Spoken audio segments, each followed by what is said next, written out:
In today's episode of Center for Tax Studies Individual Income Tax course, we are going to drop right in the center of the tax equation and discuss standard deductions. The tax equation is interesting because everything in tax builds on everything else. And so when we are talking about a particular subject, we're going to be referencing other areas, and so it's important to understand where you are in the tax equation as we're talking, and we'll go through, and every topic we go through we'll discuss where it is on the tax return as well as where it's in the tax equation, so that you can understand how everything is being built. But for today, let's get started on talking about the standard deduction.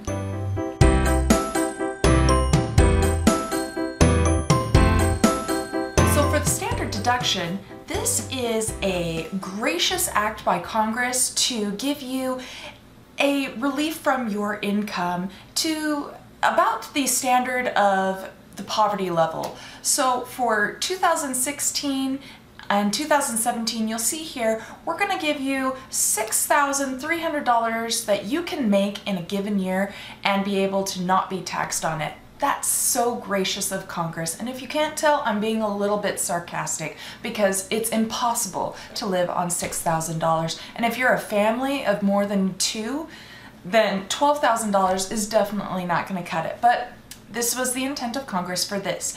You get the greater of the standard deduction or the itemized deduction, and we'll talk about those in another episode. But for today, the standard deduction is an annual choice. So if you have not expended enough money in the different areas of itemized deductions, for example, medical expenses, charitable contributions, then you are going to automatically be given the standard deduction. Otherwise, you get to claim more as a deduction from AGI. In the death of an individual, this does not eliminate the standard deduction for the year of death. So you still get to take a standard deduction on a decedent's tax return. There are two types of standard deductions. So you get to claim your standard deduction or an additional standard deduction.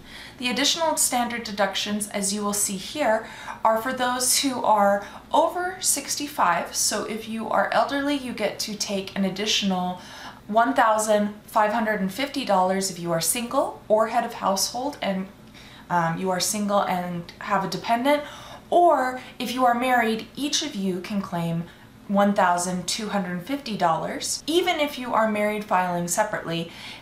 Also, you get an additional standard deduction if you are blind. So if you are both 65 and blind, then you get to take two of the additional standard deductions.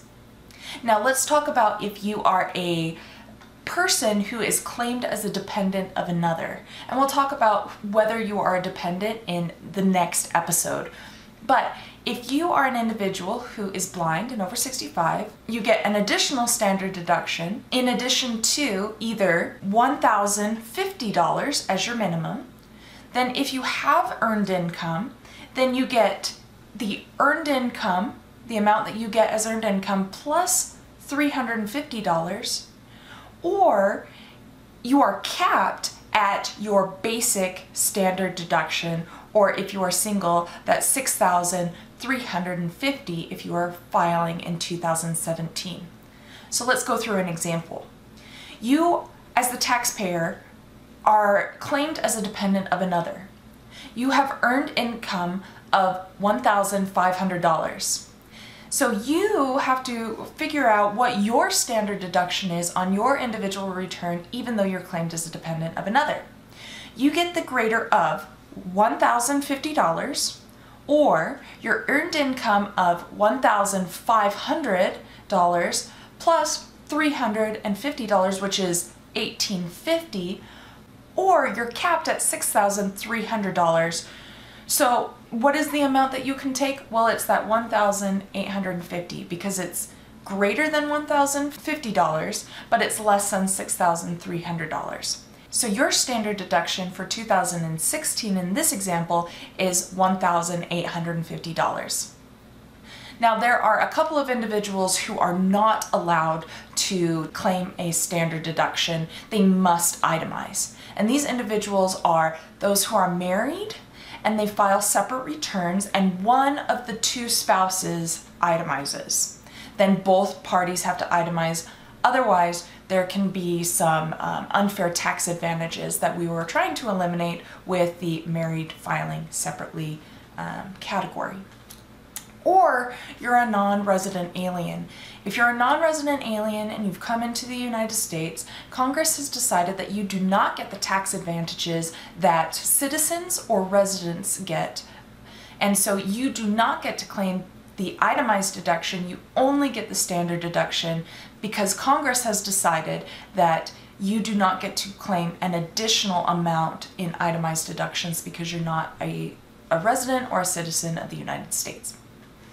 Now, these are examples of itemized deductions. So if your expenses are greater than $6,300 if you are single, or greater than $12,600 if you are married and you're filing for 2016, then you can itemize those. Now there are some caps, we'll go over those in another episode, but here are a list of the expenses that you can claim for itemized deductions. So here's a 1040 for 2016.